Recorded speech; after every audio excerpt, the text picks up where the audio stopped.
Ассалаумалейкум достар, сіздермен тағы құрылыс арт YouTube арнасы. Бүгінгі видеода мен сіздерге құйылған фундаменттің көлемін, яғни кубын қалай өлшеу керегін айтатын боламын.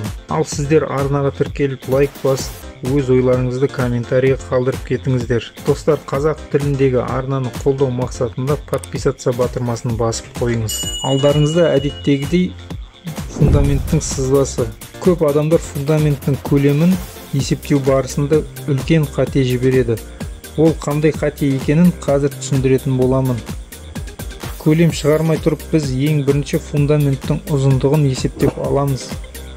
Бұл жерде жіберілетін қателік чертеж бойынша барлық қабырғаларын қосып жалпы ұзындығын шығарады. Егер осы әдіспен есептейтін болсаңыз, сіздің фундаментіңіздің ұзындығы 104 метр шығады. Ұзындығын есептеп алғаннан кейін көлемін шығаруға болады. Көлемді есептеу үшін ұзындығын, енін және биіктігін бір-біріне көбейтеміз. Фундаменттің ені 40 см, орташа биіктігі 90 см. Осы үш параметрді бір-біріне көбейту арқылы бізде фундаменттің жалпы көлемі 38,5 метр куб шықты. Бұндай әдіспен мүлдем есептемеңіз. Бұл үлкен қате. Фундаменттің ұзындығын шығарудың ең тиімді әдісі ол ең бірінші екі қабырғасын өлшеп аламыз. Ол 16 метр және 15 метр. Келесі үшінші қабырғаны өлшейміз. Ол 12,2 метр шығады.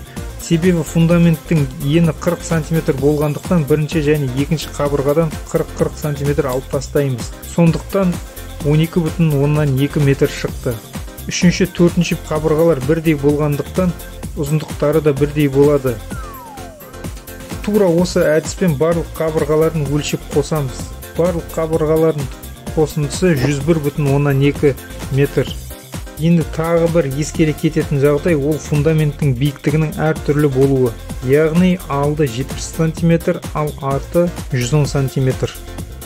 Енді орташа биіктігін шығару үшін осы төрт бұрышының биіктігін қосып, оны төртке бөлеміз. Бұл фундаменттің орташа биіктігі 90 см болды. Көлемін шығару үшін өздеріңізге белгілі ұзындығын, биіктігін және енін бір-біріне көбейтеміз. Осы көбейту арқылы фундаменттің кубы 36,4 шықты.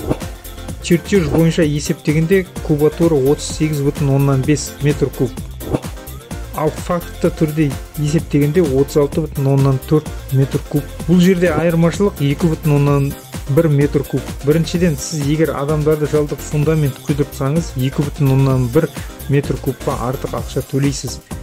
Екіншіден, фундаментіңіздің кубатурасы қате шығады. Достар, егер видео сізге ұнаса, лайк басып, комментарий жазып кетсеңіз болады. Және де қазақ тіліндегі YouTube арнаны қолдау үшін әлеуметтік желілерде бөлісе кетіңіз. Егер сіз фундамент жайлы қызықты ақпараттар алғыңыз келсе, мына жоғарыда тұрған сілтемені басып алдыңғы видеоларды көріңіз.